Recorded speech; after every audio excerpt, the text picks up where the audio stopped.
It's Monday, March 17th. Usually, a new Canadian Prime Minister makes their first visit to the United States. That's usually the first order of business. Not this time. Building alliances. Prime Minister Mark Carney touring Notre Dame Cathedral this morning ahead of a meeting with French President Emmanuel Macron. We're talking about land. It's a lot of land. It's a lot different than it was before the wars, you know. U.S. President Donald Trump planning to hold ceasefire talks tomorrow with Russia's President Vladimir Putin. He's a voice for Canada in that sense, that nobody is happy about what's going on with the new American president. The creator of the Captain Canuck comic book series says our Made in Canada hero is seeing a surge in popularity. Stay with us, Canada. Your morning starts right now.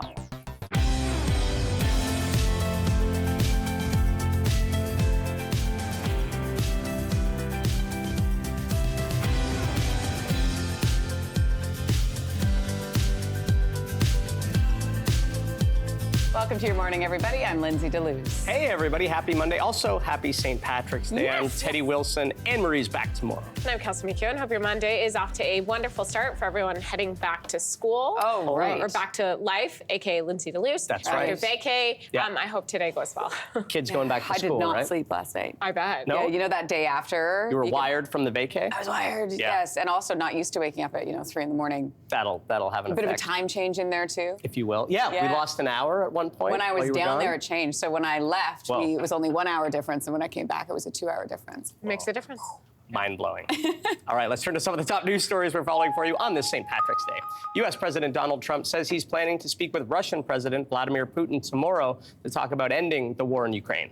A lot of work's been done over the weekend. We want to see if we can bring that war to an end. Maybe we can, maybe we can't, but I think we have a very good chance. President Trump aboard Air Force One there, saying they'll be talking about land, power, and power plants. It's part of negotiations already underway on dividing up assets. Putin has so far been non-committal on the U.S. ceasefire proposal. He says he agrees with it in theory, while setting out a long list of demands from Ukraine.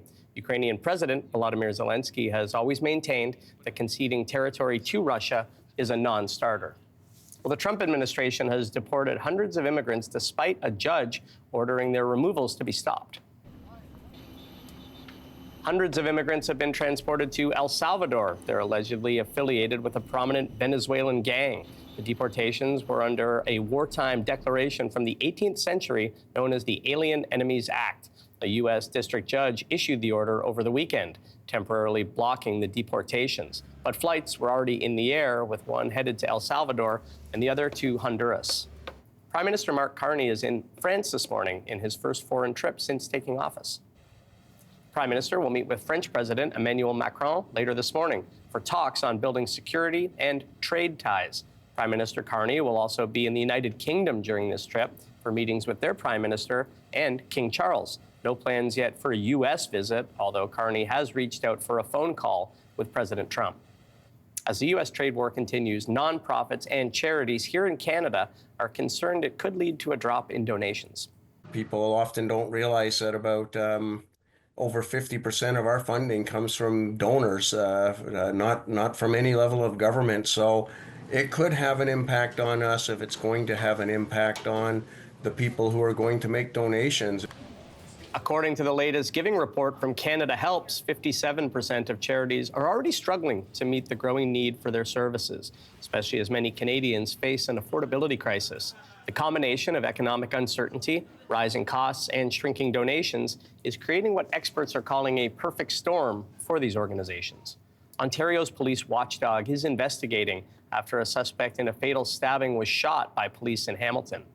Officials were responding to an assault call at an apartment building yesterday afternoon. The Special Investigations Unit says when officers arrived, they found a stabbing victim. Police then found a suspect inside one of the units who was armed with a weapon. According to the SIU, there was an interaction and at least one officer discharged their firearm. The suspect was taken to hospital with serious injuries. Police are investigating the stabbing as a homicide. Forever 21 has filed for bankruptcy for a second time. Bankruptcy could lead to the fast fashion chain ending operations in the United States. The company plans to keep its stores and website open for now as it starts to liquidate its inventory. Forever 21's international stores are not affected. The company filed for bankruptcy protection for the first time in 2019 before it was bought by a group of investors. Police in Kingston handed out around $48,000 in fines during St. Patrick's Day weekend crackdown. Officials say at least 4,000 people were out partying on Saturday in Kingston's University District. Bylaw officers handed out $34,000 worth of fines, and Kingston police wrote about $14,000 in tickets. Kingston has a University District safety initiative in place, cracking down on large parties. That is in place until tomorrow. Many St. Patrick's Day celebrations, of course, happened over the weekend, but the weather didn't rain on their parade.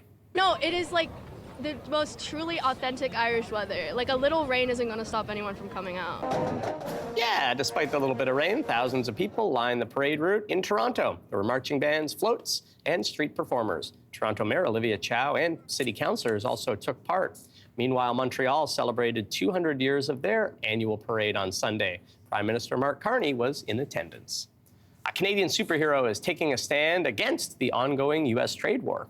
It's all the aspects of what we think a Canadian is. Polite, peacekeeping, less violent, much more cooperative.